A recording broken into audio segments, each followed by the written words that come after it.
My mom begged me to come home for the holidays. I'm Claire Miller, I'm 30, and like an idiot, I actually thought this Christmas might be different.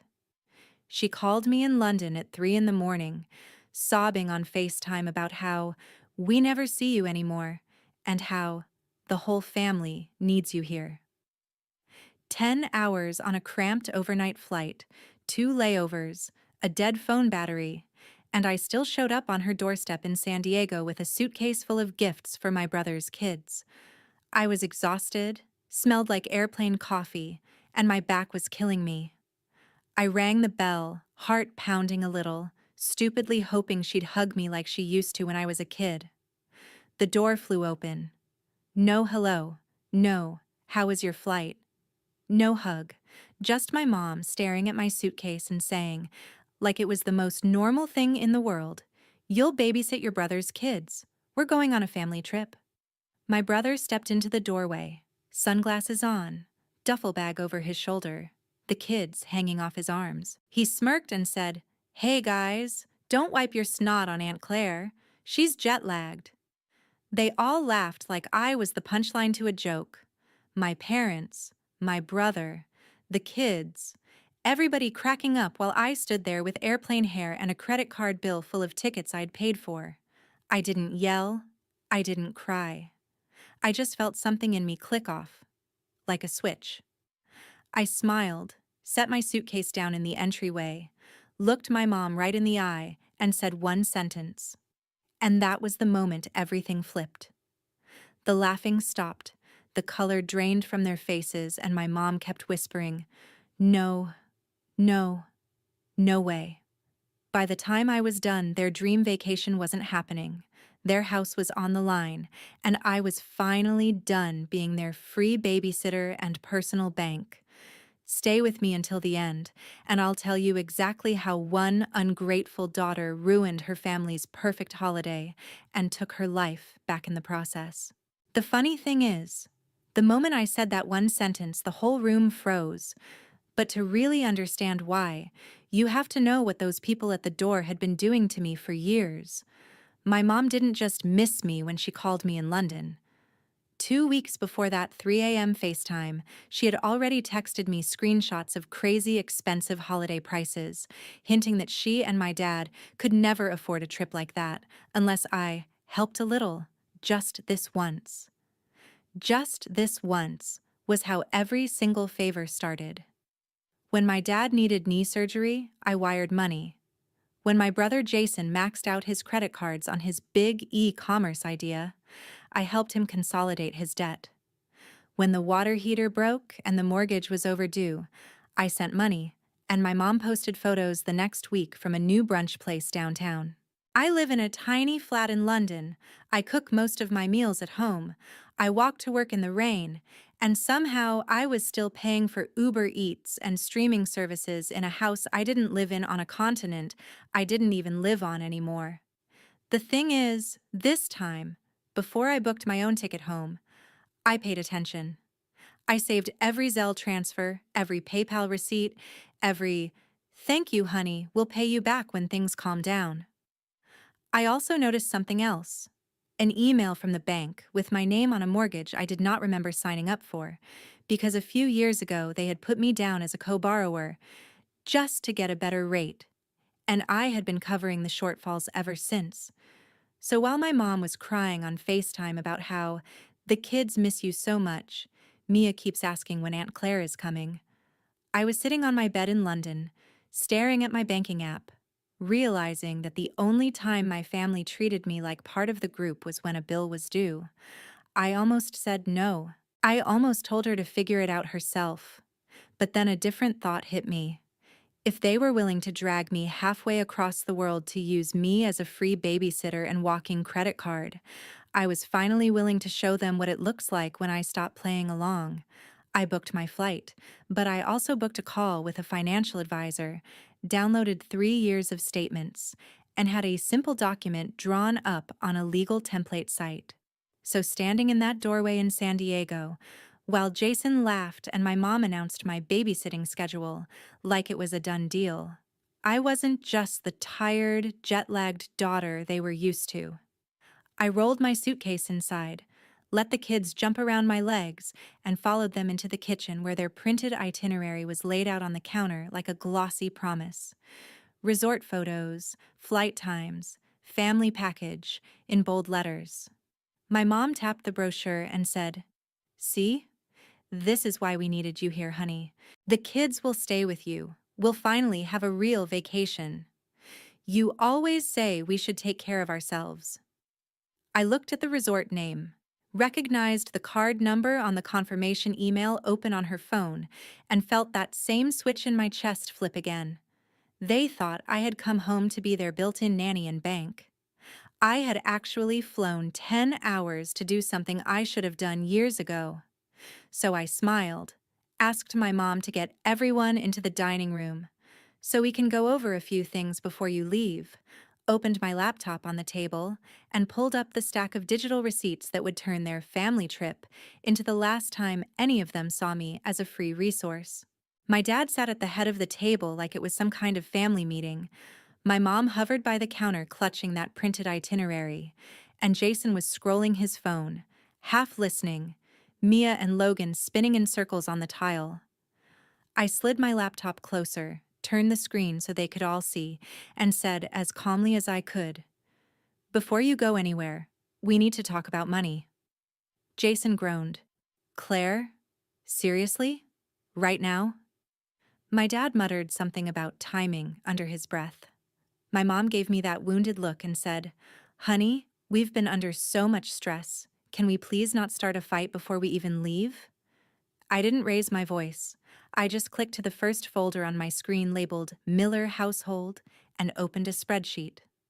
Every line was dated, color-coded, and brutally clear. "Last March," I began, "you called me because the mortgage was 2 months behind. I wired $1,200. In June, Jason's business expenses maxed his card. I sent $2,500. When the water heater broke, $900. When Dad's truck needed new tires, $600. When the electric bill was past due, $300 here, $400 there. Every month for 3 years there's something." I scrolled slowly so they could see the amount stacking up, highlighting entries as I spoke. This is not counting the Disney Plus, Hulu, Netflix, Spotify Family Plan, your Walmart Plus, the cell phone plan, the random emergency Venmo requests that somehow always line up with Black Friday or Labor Day sales. Jason straightened in his chair, color draining from his face as he recognized his own "I swear I'll pay you back next month" memos in the notes column.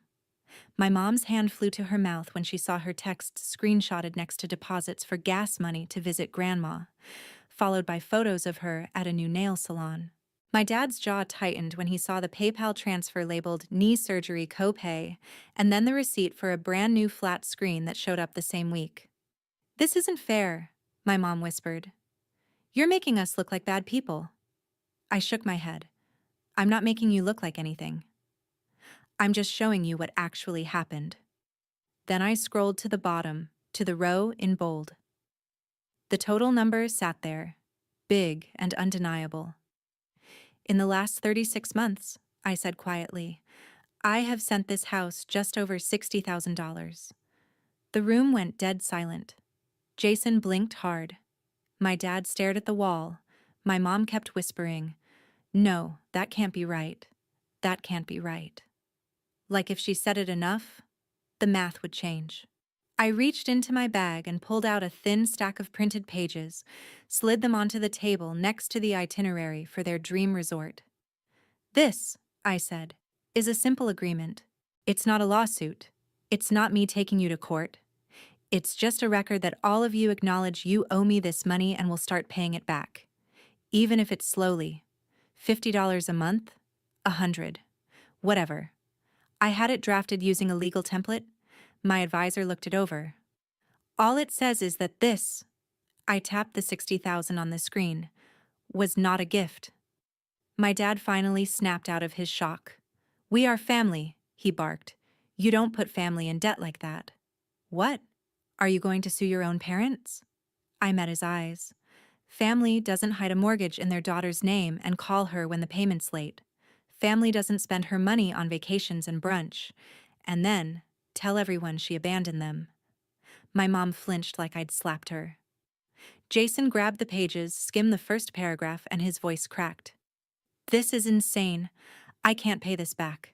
None of us can. I leaned back in my chair. I know, and I'm not expecting you to. Not all at once. But I am done living in a world where you pretend you're victims and I'm some selfish career girl overseas. If you ever tell a neighbor or a cousin or Facebook that I left you with nothing, I will show them these numbers. I will show them every transfer, every bill I covered, every time you chose Starbucks over the electricity bill because you knew I'd bail you out. My mom shook her head over and over, whispering, no, no, no way. You wouldn't do that, Claire. You wouldn't humiliate your own family. I shrugged. I'm not planning to, as long as you stop lying. Then I clicked to another tab, the one with their resort reservation confirmation. The familiar logo filled the screen, along with their names, dates, and a little note at the bottom with the last 4 digits of the card on file. My card. And about that family trip you're so excited about, I added, my voice still calm. You might want to sit down for this part. My dad frowned. What are you talking about? I pointed to the status line under the reservation number. Cancelled. 3 days ago, I called the resort and the airline, I said. Since the bookings were made with my card and my account, I had every right. The package has been refunded. The flight credits have been moved. So when I told you at the door that I wasn't babysitting while you went on vacation, I closed the laptop halfway, just enough to see all their faces at once. What I meant was, there is no vacation anymore. Not without me. Not without my money. Not ever again on my dime. My dad lurched up from his chair when he saw the word canceled, like he could intimidate the screen into changing. You had no right, he snapped. Those are our tickets. I didn't even flinch. They were bought with my card, from my account, with my money, I said. The right was all mine. He opened his mouth to argue, but I was already clicking to the next window. And that brings me to the house we're sitting in right now. On the screen was an email from the bank with both our names on it. Gary Miller and Claire Miller, co-borrowers. My dad stared at it, his face draining of color. My mom whispered, Claire, please, not this. We told you it was just paperwork. I swallowed the familiar ache in my throat. You told me it was a formality, I said.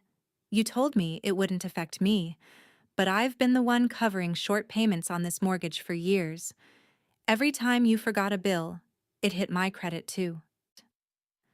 I clicked a button and a small video window popped up in the corner of the screen.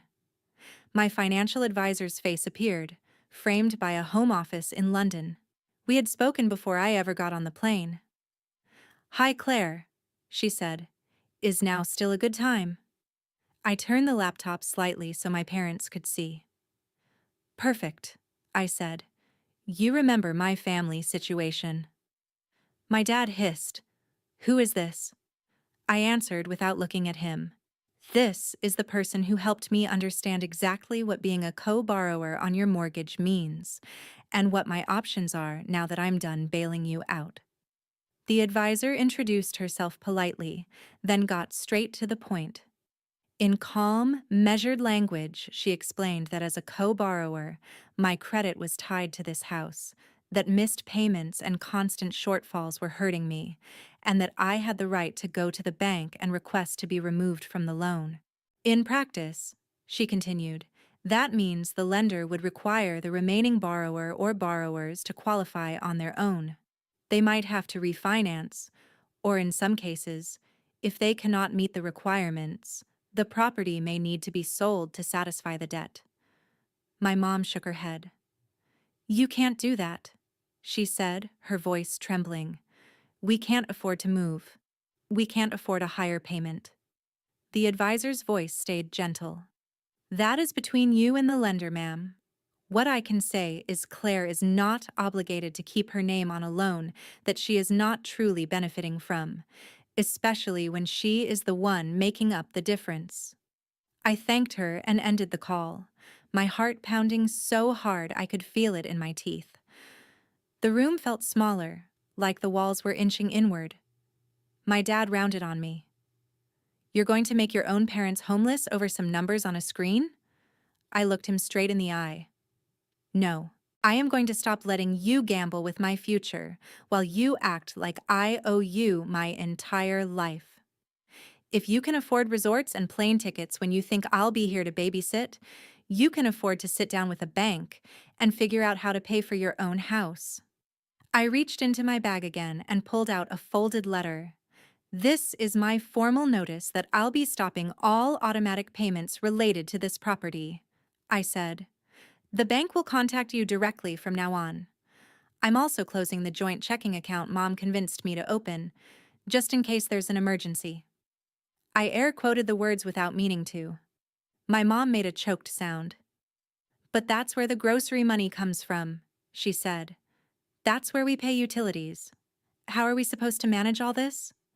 I took a breath, steady and slow. The same way every other adult in this country does, I replied. With your own income, with your own budgeting, with your own consequences when you overspend. I opened another tab showing the monthly auto drafts I had set up over the years. Mortgage supplement, power, internet, streaming bundles, grocery deliveries, car payment top-ups. All of them had my name next to the word payer. As of today, I said, my cursor hovering over the cancel button for each one, these stop. You will get your own bills, in your own names. If they're late, that's between you and the companies, not me and my credit score. Jason finally spoke up, panic rising in his voice. Claire, you can't just pull everything away at once. At least give us time.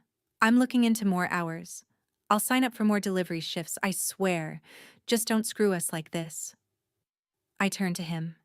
You're 34 years old, I said. You have 2 kids.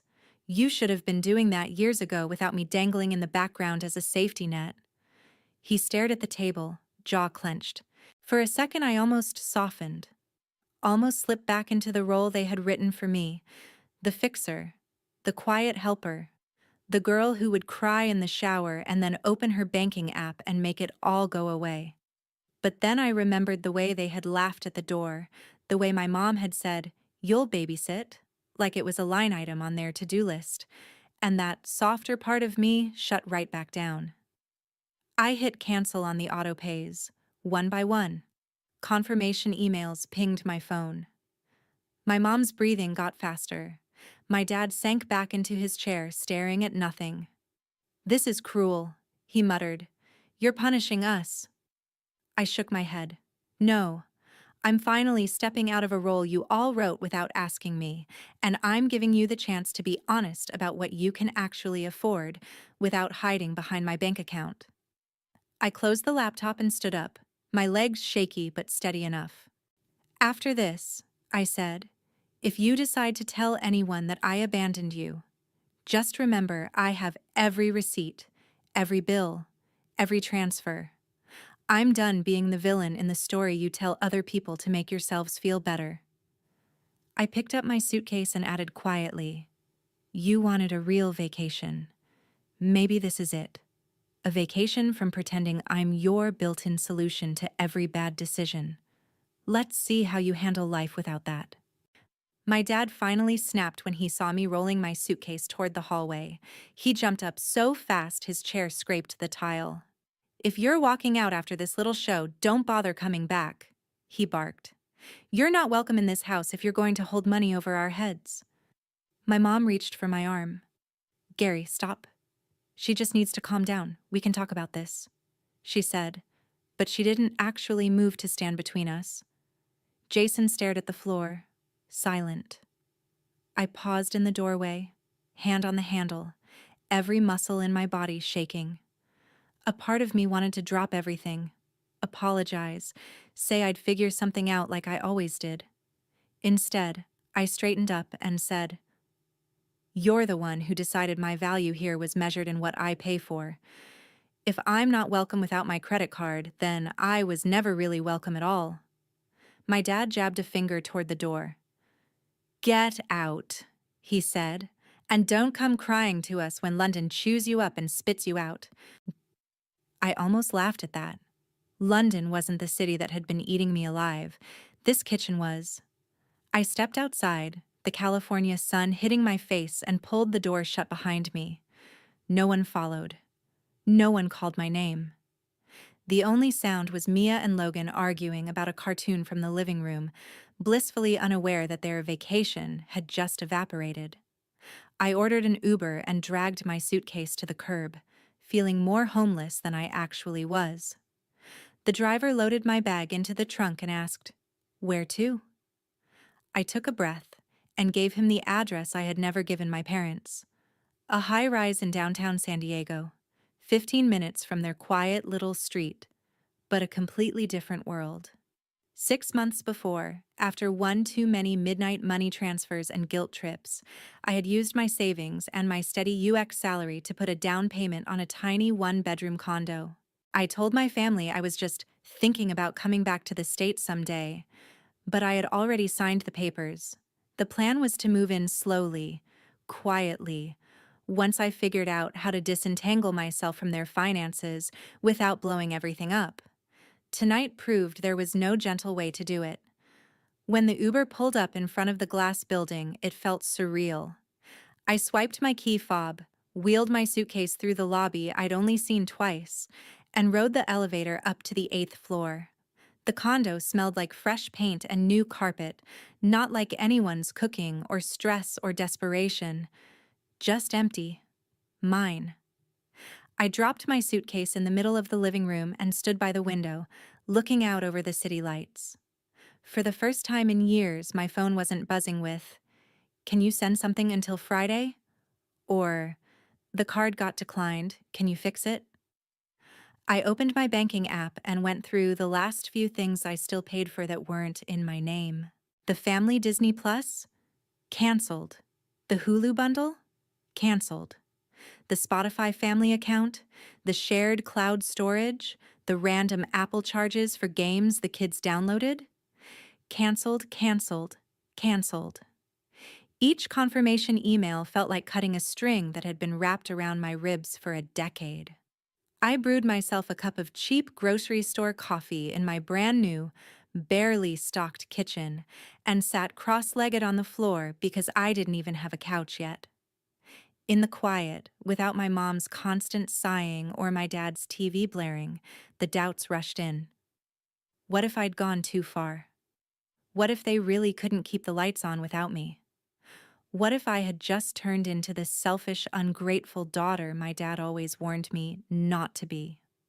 Then I remembered how my mom had opened the door like I was a maid showing up for a shift. I remembered Jason joking about the kids wiping their snot on me while they all laughed, assuming I'd just slide into place and make their plans possible. And underneath the fear and the guilt, something else settled in my chest for the first time in years, a thin, quiet layer of peace. They were going to feel the impact of my absence, no doubt. The bills would come, the late fees would stack, and the life they'd built on top of my invisible paycheck would start to wobble. But tonight, in this tiny, echoing condo, there was no one to save but me. I took a sip of coffee, opened my laptop again, and watched as the new emails started to roll in from the bank, the utility companies, the streaming services, all of them confirming what I already knew.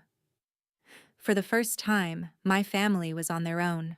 The first sign that my decisions were actually hitting them didn't come from a phone call or a text. It came from Facebook. About a week after I moved into the condo, my friend Emma sent me a screenshot with a simple message. Have you seen this?"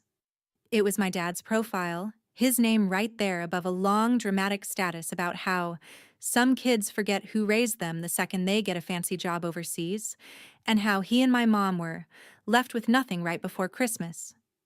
He never used my name, but he did not have to. Our daughter flew in from London and decided money was more important than blood. He had written, "Pray for us."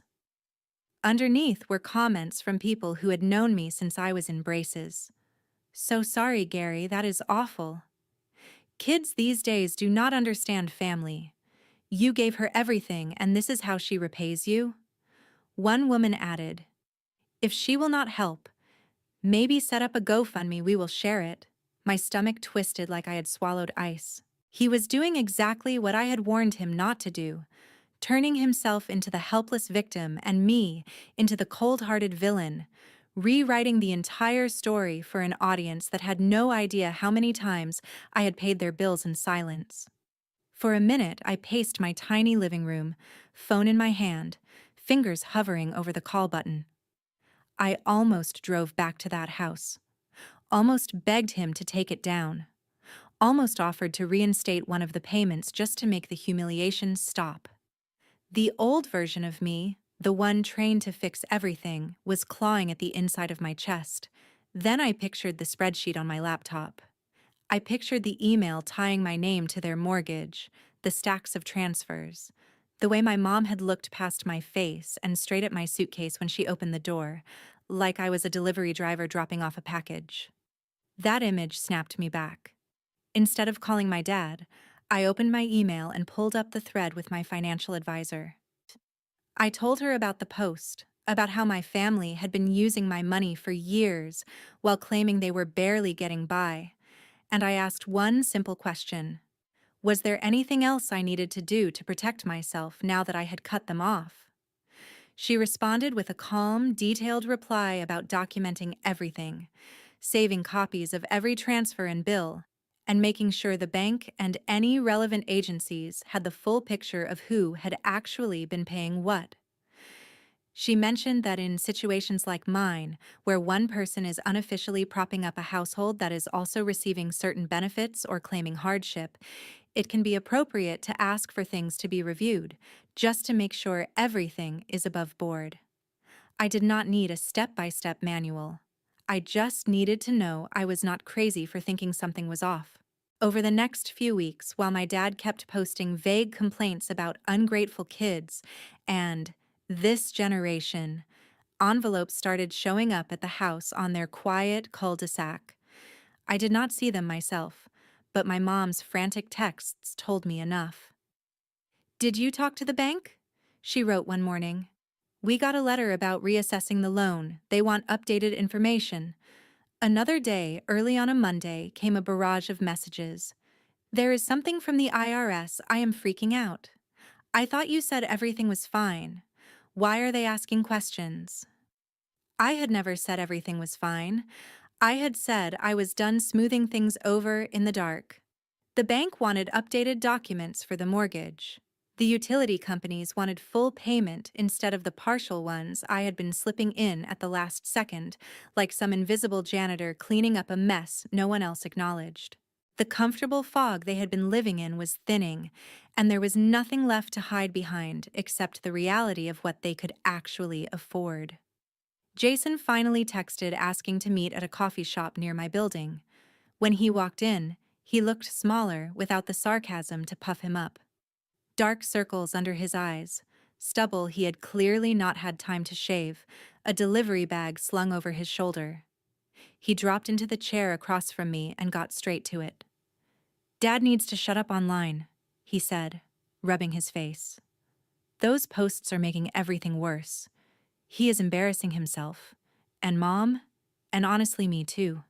And I know you are mad, but some of this, the letters, the calls, you did something, right?" I took a slow sip of coffee, letting him sit in the discomfort for a second before I answered. "What I did was stop pretending we were all being honest," I said. "I talked to professionals. I made sure my name would not go down with a ship I was not steering. If that means some systems are finally noticing where the money has actually been coming from, that is not my fault." He stared at the table, then admitted he had signed up for more shifts, sold some of his old tech gear, moved his kids into a smaller room so he could take on a roommate and cut rent. "It sucks," he said, voice low, "but for the first time I am actually seeing what stuff costs. Like, really seeing it. Groceries, gas, daycare. I did not get it before. I just knew if it got bad enough, someone would text you." Meanwhile, my mom was selling designer bags and home decor she had bragged about on social media, listing them on Marketplace with captions like "barely used," when I knew exactly how often she had carried them to brunch. The new television my dad bought after his surgery, the one he justified as recovery entertainment, disappeared from the living room in my cousin's holiday photos, replaced by an old boxy set from the garage. Their truck was finally repossessed one gray morning after too many missed payments, the kind of scene they used to cluck their tongues at when it happened at a neighbor's house. Now it was their driveway, their sidewalk, their embarrassment as the tow truck hauled away a symbol of a lifestyle they could no longer fake. Through all of it, my dad kept my number unblocked, but he never once called to apologize or tell the truth. He just kept throwing little grenades online, vague posts about betrayal and ingratitude, hoping someone would pick them up and carry them to me so I would feel guilty enough to crawl back. He told anyone who would listen that his daughter had abandoned him for money and status, conveniently leaving out that most of the money had been flowing in the opposite direction for years. I did not respond publicly, did not jump into the comments to defend myself, did not write my own dramatic post with screenshots attached, even though the petty part of me desperately wanted to. I did not have to. I had my receipts. I had my advisor. I had my own credit finally starting to disentangle from theirs. And more importantly, I had distance.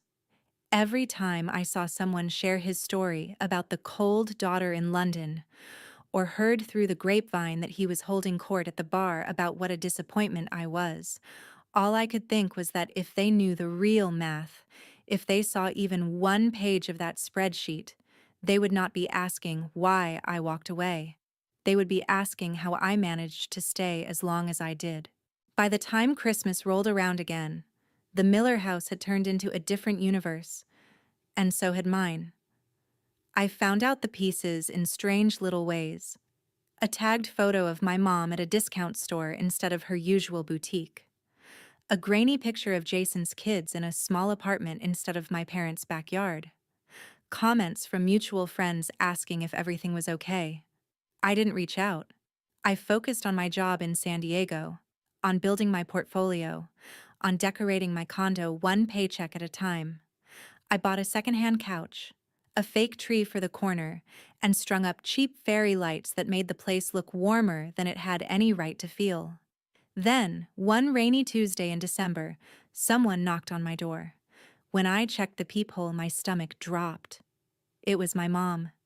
She looked smaller somehow. No full face of makeup, no carefully styled hair, just a tired woman clutching a reusable grocery bag to her chest like a shield. I let her in, heart pounding. She stood in the middle of my little living room and turned in a slow circle, taking in the couch, the view, the tiny Christmas tree with 3 mismatched ornaments. "I didn't know it looked like this," she said softly. "I always pictured you in something bigger, fancier." I shrugged. "This is what I can afford, without paying for 2 households." She winced like the words physically hurt. Then she opened the bag and pulled out an envelope. Inside was a check. Not for 60,000, not even close. But it was something. "It's from selling things," she said quickly, eyes shiny. "Bags, some jewelry, that coffee table you hated. And I've been picking up extra shifts at the office. It's not much, but it's a start." I told Jason we can't pretend it was all a misunderstanding anymore. For a second, I just stared at the check. It wasn't about the amount. It was about my mother, who had spent years acting like my money grew on trees, standing in my small, very human-sized living room and admitting, out loud, that she'd treated me like an ATM. She sat down on the edge of the couch and started crying. Not the manipulative, loud sobbing from the 3 a.m. FaceTime call. Quiet, broken little sounds. "Your father still says you betrayed us," she said. "He tells everyone you turned on your family because you think you're better than us. But I can't keep saying it. Not after seeing those papers. Not after the bank letters. We did use you. I did." I sat next to her, leaving space between us. "I'm not asking you to hate him," I said. "I'm asking you to stop letting him rewrite what happened just so he doesn't have to feel guilty." She nodded, wiping her face. "Jason's working," she added. "Like, really working. Driving late nights, doing warehouse shifts. He moved into a smaller place. The kids share a room now, but at least it's a place he pays for himself. He wanted me to tell you, thank you for the spreadsheet." I actually laughed at that, a short, surprised sound. "I didn't make that for him," I said. "I made it for me." She looked at me carefully. "Do you think someday we could have a Christmas where you come over and it's just dinner? No money talk, no hidden bills. Just us?" My throat tightened. "Maybe," I said, "but that only happens if everyone in that house understands I am not their safety net anymore. If I come, it's because I want to, not because there's a payment due." She nodded again, stood up, and hugged me, a real hug this time, the kind I'd been chasing for years. When she left, I slipped the check into a drawer. I didn't cash it right away. I just needed to know that, for once, the flow of money was pointed in the other direction. As for my dad, the last thing I saw from him was another vague post about family turning their backs. I muted him, then finally blocked his profile and his number. It felt less like slamming a door and more like closing a wound that refused to heal. That Christmas Eve, I sat alone on my couch, tree lights blinking, a cheap mug of hot chocolate in my hands, and for the first time in my life, I didn't feel obligated to be anywhere else. No flights, no babysitting schedule, no emergency transfers. Just quiet. Just mine. Here's what I learned. Family doesn't stop being family just because you say no. The people who truly love you will eventually adjust to your boundaries. The ones who were only there for what you could provide will call you selfish the moment you stop bleeding for them. It hurts. It's lonely. But sometimes distance is the only way to stop drowning in someone else's bad decisions. So let me ask you this. If the people draining your bank account and your sanity share your last name, would you keep paying the price just to be called loyal? Or would you walk away like I did and finally give yourself permission to be your own family first?